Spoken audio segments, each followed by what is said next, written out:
in today's video, I'm gonna explain exactly how to run very effective seminars as a financial advisor. With COVID coming to an end here, hopefully very soon, and face-to-face interactions coming back here, especially in Canada, I know that seminars, networking events, and these face-to-face interactions are going to explode. So the ability to run very effective seminars, to get people into them, to have them enjoy the seminar, and then of course to get business out of them as a financial advisor is gonna be very important. So in this video, I'm gonna explain every step-by-step way to run that effective seminar. So let's get started right now. Before I share all the steps of how to run a seminar for you, I just want to give you a little bit of background on myself so you know that I'm not just speaking in hypotheticals, that I'm actually giving you real world advice. So I run a financial planning firm for business owners, and I've run seminars for the past 5 years. I ran them from 2015 to 2020, I guess. Quite effectively, we probably ran a seminar once every 2 weeks to once a month for about 4 to 5 years. I ran them in Toronto, Edmonton, Calgary, Vancouver, and I've gotten a ton of business out of these seminars. It was my primary form of marketing prior to COVID, and of course, it's one of the things that I should have diversified a little bit, because now that COVID happened, of course, seminars and face-to-face interactions were definitely not available to me. However, prior to COVID, that was our primary form of marketing, so I have a ton of experience running seminars. So with that, let's go ahead and get into the steps. Okay, step number one, before you even get into the marketing and bringing people here and following up and trying to get business, let's actually just talk about the content that you're going to be delivering in your presentation. So I did it by a PowerPoint, of course. You can do it by a PowerPoint as well. So one of the things that you really need to get crunchy on, and I've talked about this in other videos, but I'll talk about it here again, is the actual value proposition of your client. What are the jobs they're trying to perform? What are the pain points they have, and what gains are they trying to achieve? So in every single one of my PowerPoints, I would look at who I was targeting. For me, that was business owners. For you, it might be different, okay? But for me, it was business owners. And the very start of the PowerPoint, of course, I'm gonna give them an agenda of the PowerPoint, but then the very next thing is I'm gonna start talking about the jobs, what they're trying to actually accomplish in their business. What they're trying to do, is it to sell their business? Is it to pass down their business? Is it to earn a comfortable retirement and utilize their business during retirement, have an exit strategy? What job are they trying to perform? And I would have a PowerPoint slide for these different topics, and I would talk about them. Very candid. I would say, okay, here's the thing, here's the problem. These are the jobs that you're trying to do, and I know it's very difficult. So after the jobs part of the presentation, I would then get into the pain points.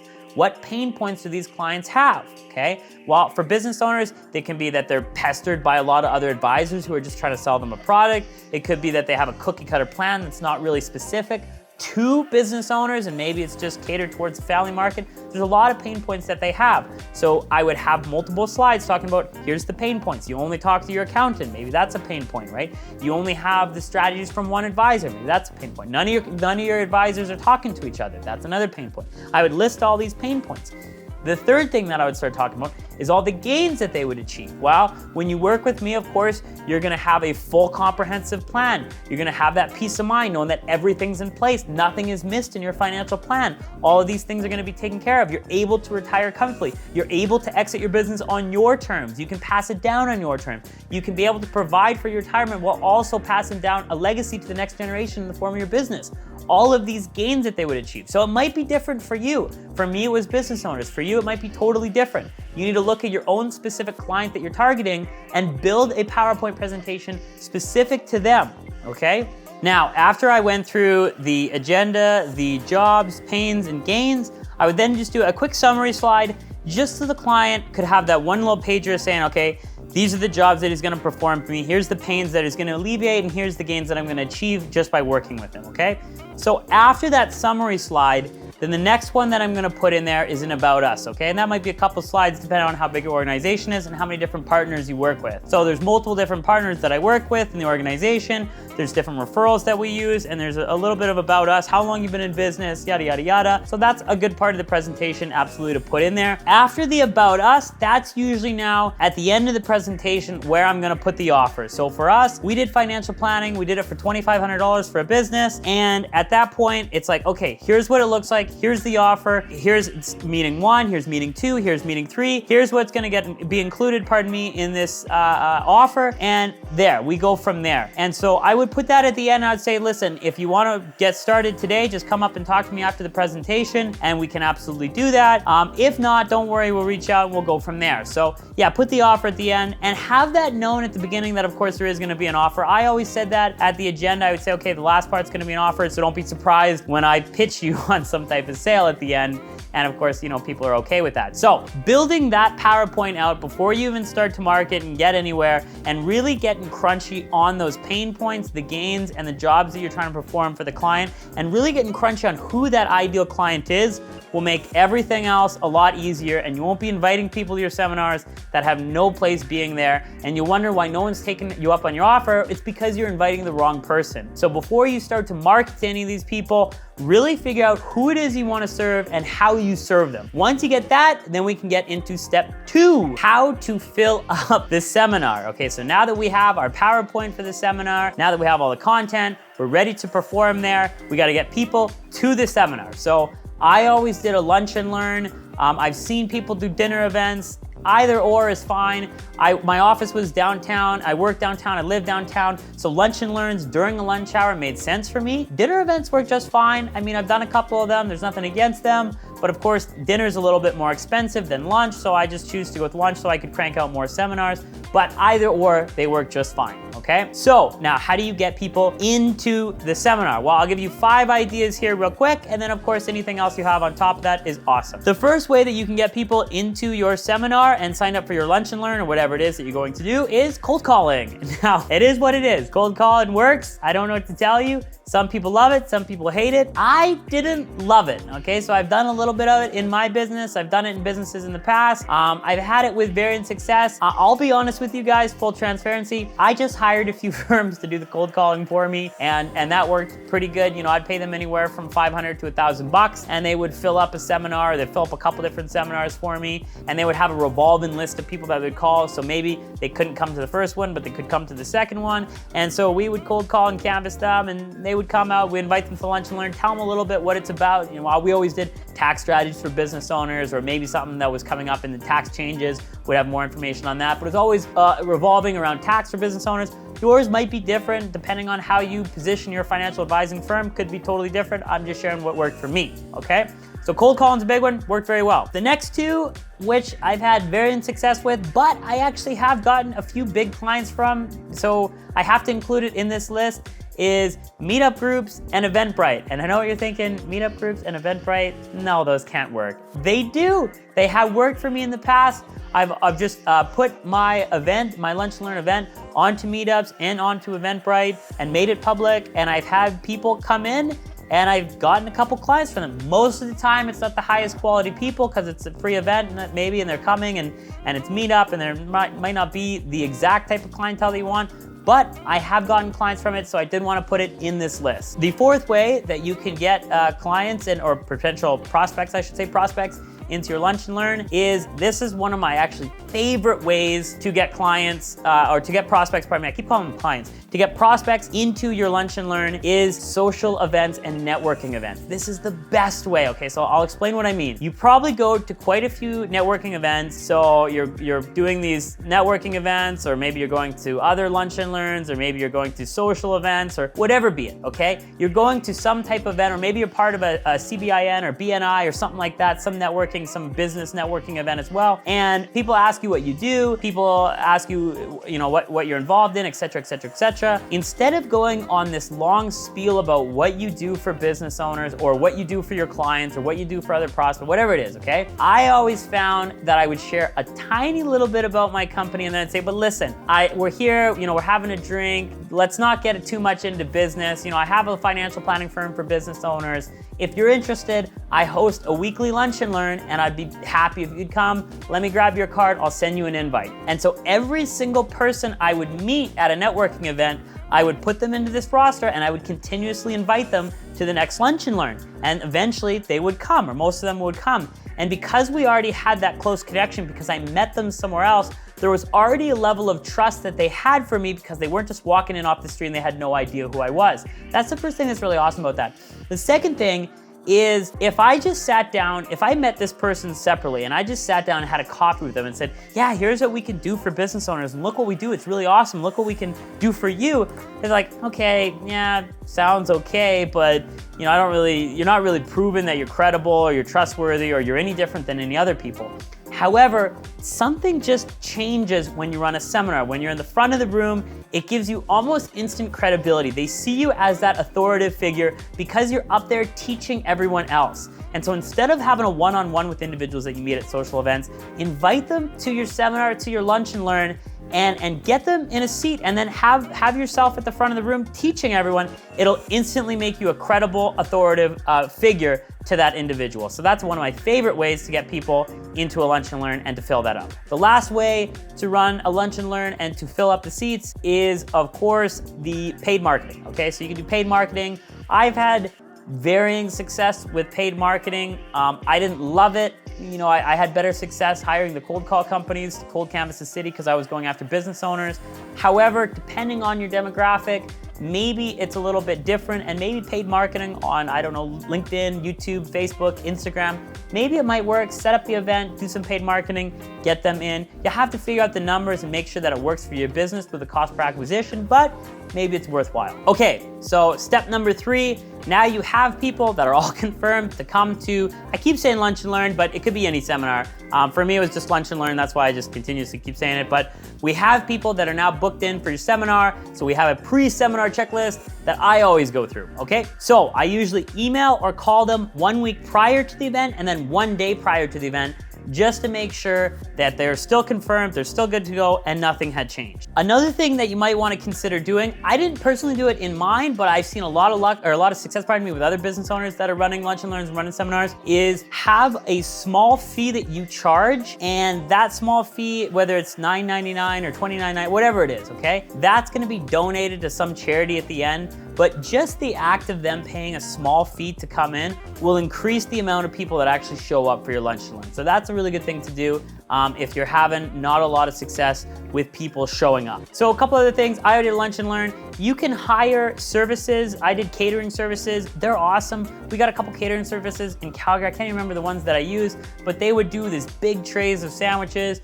and they would deliver them an hour before the seminar, and I would get some beverages, water, snacks, various different things, dessert. They had a whole thing. I could get it for a couple $100. I could get lunch for like 20, 30 people, no problem. So having that show up on time is really good. Make sure that they come an hour early and get that all set up a couple days prior because sometimes they have a cutoff for the order. So maybe call a week before your seminar and just get that arranged to make sure that shows up on time. Now, when people start arriving for the seminar, you're gonna wanna do a few things. Number 1, make sure they check in. So make sure that you get their name and get their email. So what I did is I printed out all the names of the people that were gonna come, and I had this little sheet, and I was a little bit clever about it, and I'm gonna tell you here in a later step about the post-email marketing, but I had their name, their first name, last name, and then I got them to put in their email, and then I got them to do a small little initial, and it was a little thing that said, I consent to receiving emails from you. I just said, oh, please initial there to receive some emails from me. Nobody had a problem with it. They all signed that, and that just helped with the CASA laws that we have here in Canada, so I could email them after the fact, okay? After I checked them in and got their first name, last name, and email, and of course that signature, so I can email them later, the next thing that you wanna do is you just wanna make sure that everybody is comfortable now. So it was mostly myself that was running these seminars, so I had to do a little bit mixture of both. If you have an assistant or someone that can help you, obviously it'd be way easier. I had a few where I had multiple different team members to help me, and that was awesome because I could have different people coming over and doing different things. One person could check people in. I could be conversing with the people as they came in, making sure people were comfortable. But if you're the only person, definitely at the beginning, I had to do that quite a bit where I was the only individual there, so I had to be checking people in and making sure they're comfortable. So you kind of have to juggle it a little bit, just run back and forth, which is what I did. But it is what it is, okay? So the other thing that you want to do now, make sure people are now comfortable getting into the room and they're talking with each other. You want to foster this environment of comfort, that people feel at home, they feel like this is natural. So they don't want to have their guard up and be really uncomfortable as soon as the seminar starts, because 1, that's awkward for you as a presenter, and 2, chances of them zoning out and going on their phone and starting to just drift away and not actually listen to your presentation is much higher. So I found a lot better success in obtaining clients when people were more engaged and they were more comfortable. So what I would do, I would walk around the room, I would introduce myself to everyone, and I would try and get a little bit of a conversation started prior to the seminar starting. So I would maybe, if it was a smaller group, I would get them to introduce themselves to each other. What do they do for a living? What is their company about? And I would talk to all the individuals around the room, and I'd make sure they're eating. Like, that's actually a big thing that people don't want to be the first one to do. Nobody wants to be the first person to eat. So like people, once they're eating, they're a little bit more comfortable as well, I found. So just start like giving sandwiches out, which is what I did, and being like, open the bags, give it to them, here you go, get everything prepared, and like just start passing it out to everyone. And I really found that helped quite a bit as well. So make sure everybody's comfortable and they're introducing themselves and they're engaged in that environment is very important. Okay, step number 5 now, running the presentation. So this is a little bit larger of a topic that I could just put into one video here where I have everything. But if you have good public speaking skills, this shouldn't be a problem. If you've been afraid of public speaking in the past, you might have a little bit more difficulty with it, okay? However, I would say anyone can do public speaking. One thing that's really helped with me, because I haven't been the greatest public speaker, but I've learned to be a great public speaker, in my opinion. And the way that I've done that is through not reading from a script, from having it just come from the heart and from the mind. And I know that might sound a little bit silly, but the way that my PowerPoint was presented is I presented stories and I had it just come from the heart. I wasn't making things up. I wasn't reading from a script. It wasn't like it was like, oh yeah, let me tell you about this one client that I had. It came very naturally because I was just sharing a story. I wasn't necessarily trying to read from a script, which I think is more difficult as a public speaker. So here's just a couple tips while you're running the presentation to just get better engagement and to make it a little bit easier for yourself is definitely make it about stories and make it more natural. Try not to read from a script, because if that helps you, that's great. But for me, it really didn't help me. And I think it flows a lot more naturally and you're able to just think about it if it's a story. If it flows naturally, and you'll feel better. That's the first thing. The second thing is don't be afraid to get the audience involved. And this will really help with your engagement in the seminar, is ask a ton of questions, even if they're rhetorical questions. Like, I can't tell you the amount of times that I would just do a rhetorical question like, raise your hand if you know what this section of the income tax is, and no one would raise their hand. I'm like, of course, because nobody knows, right? It can be rhetorical questions, it can be funny things, it doesn't have to be so serious, but the more that you engage the audience and ask questions and get them to raise their hands, the more engaged they'll be, the more they pay attention to your presentation. And because as soon as they start getting on their phone and drifting off, you're gonna lose them as a potential customer. So keep them engaged. And the third thing, this is something that someone told me a long time ago. I can't even remember who it was, but he said, funny equal money. And I've taken that to heart.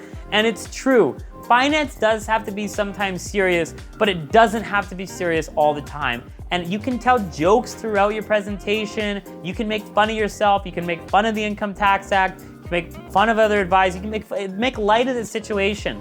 The more that people laugh in the group and in the seminar, the more relaxed they'll feel, the more engaged they'll feel. And at the end of the day, it's not necessarily the information that you're telling them that's gonna win you the clients, it's how they feel at the end of the presentation. And if you make them laugh and keep them engaged, they're going to feel really good. And so they're gonna want more of that feeling, and by working with you, they can have that feeling. So it's not necessarily how much more they're gonna get during retirement, how much bigger their bank account's gonna be, how much little taxes they have to pay. It's not about that. At the end, they're gonna know if they feel good or if they don't feel good. And laughing and being engaged during the presentation will really help with that feeling, okay? So of course, at the end of the presentation, you're going to stick around for a bit and make sure that they know that you're there. If they want to book that next meeting right there, you can absolutely be available for that. So that's actually the best time to book the meeting, when they're still, we'll call them hot off the press, they're still engaged, they're excited, they wanna move forward with this, whatever you're offering, okay? So yeah, absolutely, you wanna make sure that you're still there and you're there to answer questions, and if people wanna book a meeting, they can absolutely book it. So that's essentially now you're at the end of the presentation, you've booked the meetings, you've followed up, everybody's left. What do we do now? So now we're on to step 6 of running an effective seminar, which is now the post-seminar. And you need to make sure that you actually follow this step 6 as well and have some type of post-seminar follow-up with the clients or with the prospects, pardon me. because very early on in my business, I didn't have this set up, and I was running a lot of meetings and I was spinning my tires, and I was wondering why it was taking me so long to get so little clients. It was because I was just not following up with those people. I was under the assumption that it's like you're either A, ready to buy, or you're not, and you're never gonna be ready to buy. And that's 100% false. In fact, only 2% of consumers are ready to buy. The other 98% of consumers need to be nurtured down the customer buying cycle until they're ready to buy. And so even after the seminar, they might not be ready to buy. So how I ran mine is usually 1 to 3 days after the seminar, I would either send them an email or give them a phone call and say, hey, just wanted to follow up. If you're ready, we can move forward with the financial plan. Do you want to have a meeting to discuss to see what this would look like? And at that point, some people would jump on and some people wouldn't. Now, this is where the key is. This is where the money and the magic happens in running seminars, is having an email marketing system that's set up so after, and make sure at the beginning, remember you got their signature on that document, make sure that now you put them into this email marketing system where you start to nurture them down the path of finally making a purchase decision and working with you. The entire idea of an email marketing system, bringing them down this customer buying cycle, is way too long to put into this video, but I do want to make a video about it because it's really important. But just to make it quick and suffice here, have some type of system that they go on that nurtures them down up until they're ready to buy. I will make another video about that. Don't worry, but that is the 6 steps to run an effective seminar. If you guys are liking this content, it would mean the world to me if you would just give me a thumbs up. And with that, I will see you guys in the next one. Take care.